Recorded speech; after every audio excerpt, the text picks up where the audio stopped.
Hello, my name is Bailey. Today we're doing a Microteach on what makes an effective rugby coach. One of the things a rugby coach should have are attributes such as organised, where you pre-plan sessions, you ensure the session is ready before players or athletes even arrive. Make sure when you go from one activity to another, it's quick, there's no rest in between, there's no making players wait round, season up or any of that. You need to keep people interested, because if players get bored they lose a bit of respect, they become sort of unwanting to learn and just will mess about. You need to understand where athletes are weaker and where they're stronger, to make sure that you can improve where they're weaker but still keep their strengths. But another part of being organised is having the fixtures ready, the team's strategies ready, the team's plan, if it doesn't go well, how they're going to adapt, stuff like that. Another part would be of an attribute would be approachable. Coaches have to be approachable towards their players, because if it's a problem in or outside sport, there would need to be a way that the player feels comfortable to talk to the coach, to resolve issues. If they need to take time off games, it's understandable for the coach not to punish them where the lack of communication comes in. It also shows a bit of respect between both the coach and his athletes. If it's approachable, they'll have a stronger relationship and bond, and it can lead to a better team morale. Another quality would be respect. Like I said before, mutual respect is very important, but also if you have respect, you can enjoy the sessions more, because the understanding for both the player and the athlete would show how the personal level they would be able to find their weaknesses, how they would improve, and have a general understanding of their players. But having respect would also mean that it needs to be mutual. So in terms that players should respect their coach, but the coach should also give respect back, and I think that's quite important to have a key relationship. With qualities, with a coach, you also have to understand the well-being of a player. You also understand the physical attributes of a player, where players are stronger and weaker physically, and where they need to adapt. For example, if a player is physically struggling with weights and gym, however they're quite talented in understanding the game, the coach need to understand and learn how to increase their performance in physical while maintaining their natural ability. However, if it was the other way around, he needs to understand how he can develop an athlete's knowledge of a game while still keeping that gym and physical attributes on top. But physical would also relate to injuries. If a player is injured or unable to perform with a slight niggle, that could lead to something worse. He needs to understand if they need to take a break or how they would need to react in a situation. If it's a long-term injury, he will have to be there mentally as well as physically, with like the physio, organising physio for him, recovery sessions and stuff like that.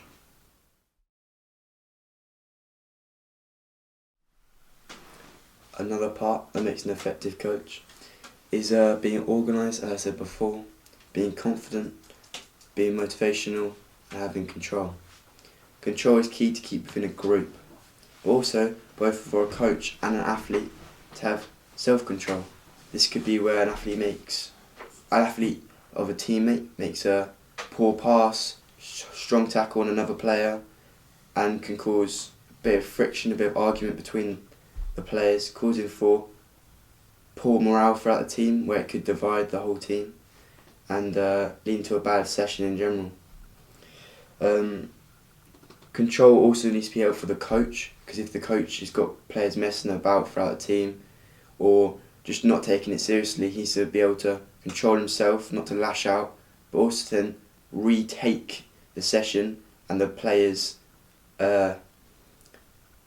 interest back into the session to stop this disruption within the team. Another part is motivation. Everyone has their down days, whether it be from within the sport, where they've had a bad game before, bad session, or whether it be outside, where they've had trouble completing work, had trouble outside with family, or had issues with friends, girlfriends, so on. Coaches also need to instill that motivation if it is lost within the players, whether that be to give them extra time, speak to them one-to-one, speak to them as a group, because if you've just come down from a hard loss, the team morale will be down, and that's where it's key to bring that motivation back on for the next game. Another part would need to be confidence. To ensure confidence in the athlete would be to make sure that they're not hidden within themselves, not in their shell. With sports that, especially for extroverts in terms of rugby, Keeley, but also football, hockey and so on, it also is very key to find out a way to help the players express themselves. Would that be how they play the game, how they talk to players, and get them to speak to one another. Especially if you've got a brand new team where they've all come in from different places, for example, a college team. You need to be able to ensure that players bond together, because without that bonding, most people will have the extreme confidence where people will get arrogant and put other people down, and then you will have people that will hide within their shells and not fully express themselves to their best ability. Confidence is also important for a coach to lead, so that athletes and players can recognise the confidence within a coach, so that they know that we're talking about in the rules, in the strategies, and they build more respect for the coach. If they see a lack of confidence, they're likely to disrespect the training session and just do as they please, because there's no mutual respect, there's no general understanding of what the coach is trying to engage and instill in the players for games to come. Another part is being flexible. It's key for a coach to be flexible within their training sessions, how they build their team, how they plan fixtures. The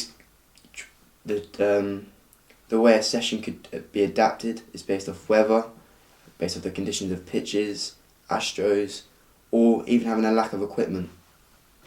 The way a coach would always have to be flexible within a team is due to injuries, due to unavailability, and it would probably mean that you might have to bring players up from lower parts within the development team, and make sure they feel confident enough to express themselves. So what are the roles and responsibilities of a sports coach? Structuring and planning a session is key. As mentioned as being organised, it is important to plan an effective session for positions and strength plus abilities for each individual and groups. For example, in rugby, you could have the forwards and the backs.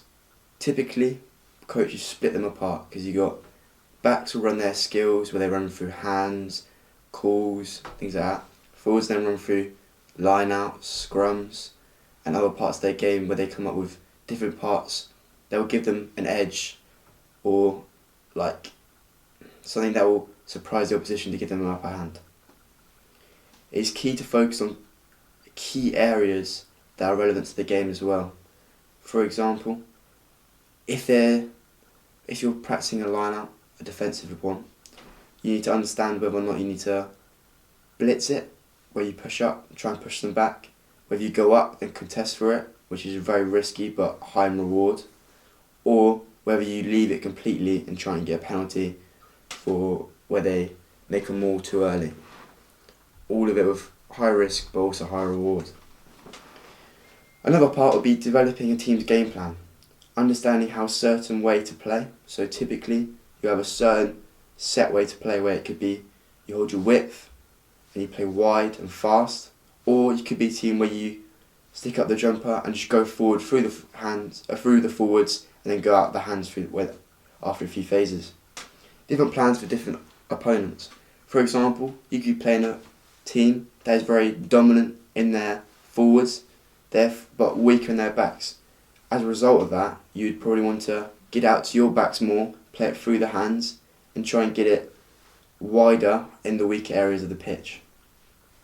You'd also try and, after the first half or first 10 so minutes, you need to try and pick out the weaker players and target them tremendously. For example, if they have a poor fullback, you try and target as many kicks as you can to them, force as many knock-ons with pressure. However, if they, like I said, are a very forward dominant team, you may have to figure out a way to hit 2 tackles on one player to stop them from breaking the line, try and keep them at bay, high team press to keep them make them panic with a high team press, and force mistakes. However, I think this can also come from within players. If players are playing, they can notice a lot easier for what is a weakness. For example, if they're quite slow to break down, slow to get over the ball, you could say fire people over, try and get those jackals if needed to force the penalties again. If it isn't working, however, your original game plan, due to weather, due to other aspects of the game, where a ref is a bit harsh in some parts, you have to change it. For example, if you've got a ref that is quite lenient on offsides, players for the other opponent, you should try and press that boundary as well to also gain that edge. However, if he's quite strict on the offside, it may just be a fact of changing the game plan. Instead of having a high press, you just need to sit back a bit more, taking it just a metre off from the actual breakdown, and then press. Once again, communication will be mentioned. Is it important to communicate the correct parts within a team? For example, making sure players truly understand the calls, the moves that are made to be executed in the correct way and not force a mistake where players panic or so on. It's important to make sure the athletes ask questions or have ideas to put onto the moves, as that just makes the players understand as they're more engaged in what they're doing, because communication goes both ways. If a player doesn't know or understand it and they're not asking questions, you can normally see within their body language, because they'll be quite isolated, quite quiet, and that's where a coach needs to not target them but ask them a few more questions about the moves. A coach is also a part of a team. He needs to be a leader.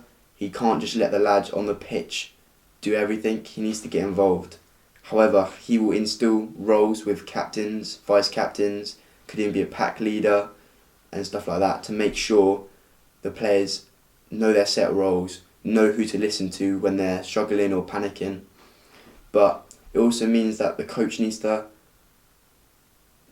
talk to his players in terms of, if they are struggling, their heads have gone down, they've lost their sort of motivation in the game, he needs to be able to, at half time, to reinstill, make them have reignite the fire, if you will, inside of them, just to understand and try and crawl back into the game. Leading by example. Leading by example and discipline will affect the group and how the dynamic within the group works. If you mess about and the control needs to be regained or is lost, it will most likely echo throughout the group and will cause a lapse in concentration, meaning when you get to games and times like that and the players actually don't know what they're doing because they haven't been listening, haven't been paying attention, it will most likely lead in faults and penalties against you. Leading by example also means you have to act in a way that you want your players to emulate. For example, if you're leading, like Leah's style, if you will, is aggressive, you should expect aggressive back from the players, where it's being swearing, negative towards you, negative towards coach being to other players, but then players being to their teammates. If teammates are arguing, being aggressive to one another, it can create a really negative morale. However, if you're supportive as a coach and to the athletes, it will most likely emulate without the team, and the teammates will then be more positive, more supportive, and most likely more engaging because they want to be there, they want to learn, they want to win. Another part is presentation. It's important to present yourself well because you're representing your college or your team. Like having clean boots, for example, tidy kit, wearing the proper kit where it's all that season's kit, all for representing, showing off the badge, if you will. How you look is important because that's how you portray yourself to your teammate, to your players, but to also other teams. If you're fully prepared and tidy, you should expect that from your players. Your players should be wearing full kit, and looking presentable themselves as they are representing the team. In conclusion, all these things are important, but the most important thing as a coach is to enjoy it, to have fun. It's a great job, it is hugely rewarding, and if you enjoy it, so will the players. So that'll be all from me. Thank you for listening to the Microteach. Hope you enjoyed. If you have any questions now, feel free to ask them. If you have any questions later, my door will be open. Once again, thank you very much.